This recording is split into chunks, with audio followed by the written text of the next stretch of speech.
हर दूसरे दिन आके मारते थे। पैसों की डिमांड थी उनकी 10 लाख रुपए की। हर दूसरे दिन उन्होंने मार पीट करके घर वालों से बात करवाते थे कि इनको बोलो कि पैसे लेके आएँ। मैंने उनको कहा कि हम तो गरीब से आदमी हैं, मेहनत मजदूरी करने वाले हैं, हमें तो ये भी नहीं पता 10 लाख होते क्या हैं। कि मेरे माँ बाप ने अपना घर बेचा, काफ़ी सामान बेच के पैसे पूरे किए और मुझे छुड़वाया वहाँ से।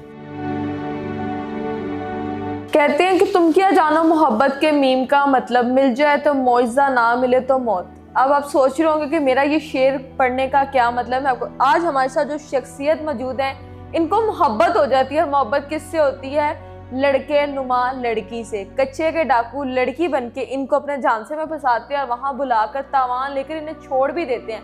आखिरकार ये माजरा कैसे पेश आता है, इन्हीं से जानते, कैसे राब्ता हुआ उनसे और क्या बातचीत हुई, जरा हमें हमारे व्यूअर्स को बताइएगा। जैज़ वालों का एक गपशप का नंबर था 656। वहाँ से हमने एक नंबर निकाला। आपने और आपके साथ कौन था नंबर निकालने वाला? एक मेरा दोस्त था। नंबर तो मैंने खुद ही निकाला था। मेरी बात होती रही उनके साथ, तकरीबन 3 माह हमारी बातचीत हुई है। उसके बाद मिलने के लिए बुलाया उन्होंने। 3 माह जो बातचीत आपकी उससे हुई, नंबर आपने खुद निकाला, आपको नहीं पता कि वो लड़के का नंबर है या लड़की का? नहीं, वो आवाज ही लड़की की, वॉइस चेंजर पे बात। कभी नहीं शक हुआ वीडियो कॉल वगैरह या कोई इस तरह का? उस वक्त मोबाइल ही नहीं था वीडियो कॉल वाला। नोकिया 1112 मोबाइल पे कौन सी वीडियो कॉल। 3 महीने तक रिलेशन कैसे चला? काफ़ी अच्छी बातें करते रहे, फिर मिलने के लिए बुलाया। काफी अच्छी बातें कौन सी? मैंने उनसे पूछा था, मैंने कहा कि आपके अम्मी अब्बू? कहने लगे मेरी वालदा फौत हुई है और वालिद साहब मेरे वापडा में मुलाजम हैं, तो आप आए, मैं आपको अपने वालिद से मिलवाऊंगी।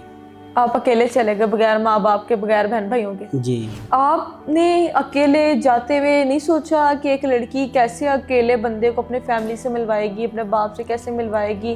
थोड़ा सा दिमाग खुद का काम नहीं किया? नहीं, उस वक्त यही था कि बस मैं उनसे मिलने जा रहा हूँ।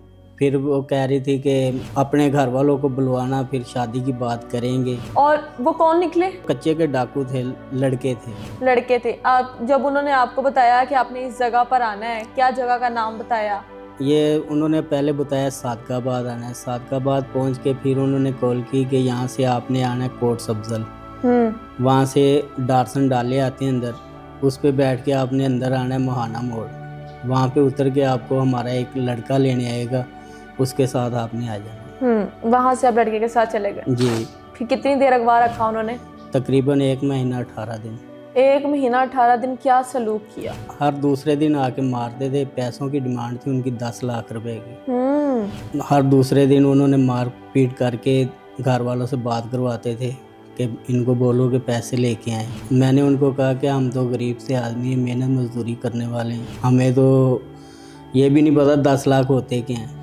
तो उन्होंने कहा कि 10 लाख रुपए आपको देने पड़ेंगे, तो फिर आपको छोड़ेंगे, वरना हम आपको मार देंगे। उन्होंने फिर छोड़ दिया आपको? ऐसे नहीं छोड़ा। वो फिर मेरे भाई वगैरह गए, सिंध के एक वडेरे से मिले हैं, मीरपुर मथेलों के। उनके पास गए, उनसे बातचीत की। वो मेरे ऊपर तशद्दुद बढ़ाते गए कि आप अपने भाइयों को बोलें कि पैसे लेके हमारे पास आएँ, उनके पास ना जाएं। उनसे बात होने लगी तो उन्होंने कहा उधर नहीं लेके जाने पैसे, इधर लेके आने। मेरे भाई वहाँ पे गए, उन्होंने अपने नंबर बंद कर दिए। फिर उनके आदमी आए थे लेने के लिए, फिर भी कहते थे कि हम इनको 2 दिन बाद छोड़ेंगे, आप चले जाएं।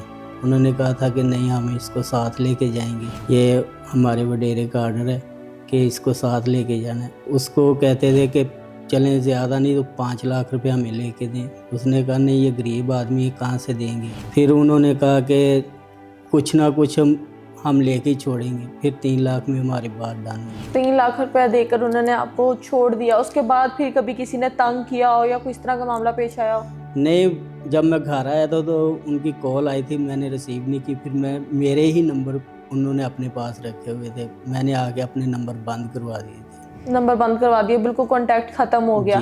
लेकिन कितने लोग थे, इनकी शक्लें वगैरह याद हैं, किस तरह की बातें किया करते थे? आपके अलावा और कौन कौन वहाँ पर मौजूद था? काफ़ी आदमी थे उनके पकड़े हुए उन्होंने, लेकिन सबको एक साथ नहीं रखते थे। अलग अलग जगहों पे एक आदमी को एक जगह पे रखते थे। 5-5, 6-6 आदमियों का ग्रुप उन्होंने एक आदमी के ऊपर छोड़ा होता था। गन्ने लेके वो बैठे रहते थे और पहरा देते थे। तशद्दुद वगैरह काफ़ी इसका शिकार रहे हैं जी। घर से भी, फिर जब वापस आए होंगे तो घर से भी अच्छी खासी आपकी क्लास लगी होनी है। क्लास क्या लगानी, घर वाले खुद ही परेशान हो गए थे कि वो क्या गया। शादी हुई थी उस टाइम आपकी? नहीं, शादी नहीं हुई। शादी के चक्कर में आप इतनी दूर चले गए? जी। इतने उस टाइम में तो इतने में अच्छी खासी शादी हो जाती थी जितना आपने उसको तवान दिलवा दिया। बस यही इंसान की गलतियां होती हैं ना। ये बिल्कुल ठीक बात इन्होंने की है। अब अगर हम बात करें करंट सिचुएशन की, तो भी पिछले दिनों भावलपुर में एक वाकया पेश आता है। एक लड़की इसी तरह डेरा इस्माइल खान से आती है, आकर जी लड़के की बहन को अगवा करके ले जाती है और तवान की डिमांड होती है। उसके अलावा कितने ग्रुप्स ऐसे हैं जो लड़कों को अपने झांसे में फंसाते हैं, फिर उनकी तरफ चले जाते हैं या उनको अपने पास बुला लेते हैं और इस तरह बाद में तवान का मुतालबा करते हैं। और कई लोगों की जिंदगियां तबाह बर्बाद उसी वक्त हो जाती हैं जब वो अगवा हो जाते हैं। माँ बाप गरीब होते हैं, गरीब बच्चों के माँ बाप ही बाहर मोहब्बतें ढूंढते हैं कि जी मोहब्बत हो जाएगी तो हम लोग अपने माँ बाप के खर्चे बचा सकेंगे, लेकिन ऐसा कुछ भी नहीं होता। अच्छा, उसके बाद मुझे ये बताइएगा कि जब आपने उन्हें तवान भी दे दिया, फिर उन्होंने 2 दिन और रखने को कहा। वो कहते थे कि हम आदमी को दिन में नहीं छोड़ते, रात को छोड़ेंगे ताकि जगह का पता न चले। हाँ जी, किसी को पता ना चले। वैसे भी हम छोड़ते बहुत कम लोगों को हैं, बचे तो इसकी किस्मत, मार जे तो इसकी किस्मत। जब आपको अगवा किया गया, 1 महीना 18 दिन रखा गया, तो क्या उस टाइम मंजर था आपके खुद के ऊपर? क्या सोचते थे कि जिंदा जाएगी कि नहीं? ये तो उम्मीद छोड़ दी थी मैंने। आज अपने माँ बाप को बताते हैं और फिर उसके बाद जब अपने बच्चों को ये बात बताते हैं कि आपके साथ ये सब हुआ, फिर क्या रिव्यूज़ होते हैं? अगर नसीहत तो करते ही होंगे सबको। जी बिल्कुल ऐसा ही होता है, लेकिन दुख भी होता है कि हमने तो अपने माँ बाप को बहुत ज़्यादा दुख दे दिया। ये बहुत बड़ा सदमा था कि मेरे माँ बाप ने अपना घर बेचा, काफ़ी सामान बेच के पैसे पूरे किए और मुझे छुड़वाया वहाँ से। फिर आपने वो पैसे उनको पूरे करके दिए, कमाया, किया, गलती सुधारी? जी बिल्कुल, क्यों नहीं। खाने पीने को क्या देते थे? खाने को बॉयल चावल मिलते थे बस जी। 1 महीना 18 दिन कितने टाइम खाना देते थे? 3 टाइम, सुबह चाय देते थे और दोपहर को और रात को खाना यही बॉयल चावल और कभी सालन, दाल, रोटी, सब कुछ रख लिया था। एक डायरी थी, उसके अंदर मेरे काफ़ी नंबर थे, काफ़ी कार्ड वगैरह थे, कुछ एडवोकेट के कार्ड थे मेरे पास, वो सब कुछ उन्होंने रख लिया। जो व्यूअर्स आपको देख रहे हैं, जिस तरह के लोगों के झांसे में आ जाते हैं, क्या पैगाम देंगे आज उन्हें? अपने दिल से वो बात कीजिएगा जो आप पर गुजरी हो। ये सब फ्रॉड होता है। लड़कियों की आवाज़ में लड़के बुलाते हैं और आजकल तो लड़कियां शामिल हो गई हैं इस काम में, बुलवा लेते हैं, बाद में अगवा करके तवान की डिमांड रख देते हैं। गरीब आदमी जो है वो तो समझ लो कि जीते जी मर जाता है ऐसे कामों में कि मैंने ये क्या कर दिया। मैंने खुद अपने बात सोचता हूँ तो मुझे शर्म आती है, दुख भी होता है। मैंने अपने माँ बाप को दुख दिया और सबके लिए यही पैगाम छोड़ता हूँ कि मेरे भाई इन कामों से बचें, ये सब फ्रॉड है। बिल्कुल ठीक कहा इन्होंने। आजकल तो माँ बाप के आगे बच्चे खड़े हो जाते हैं, जी हमें हमारी मोहब्बतें नहीं होती, वो सिर्फ एक टाइम पास होता है। ये जस्ट आपको जलील या जलालत को फेस करने के लिए आप वो एक टाइम पीरियड गुजार रहे होते हैं। आज ये शख्स देखें, इसकी आवाज़ में आपको दर्द नज़र आ रहा होगा कि इसने अपने माँ बाप को जो दुख दिए हैं उसके बदले में क्या मिला।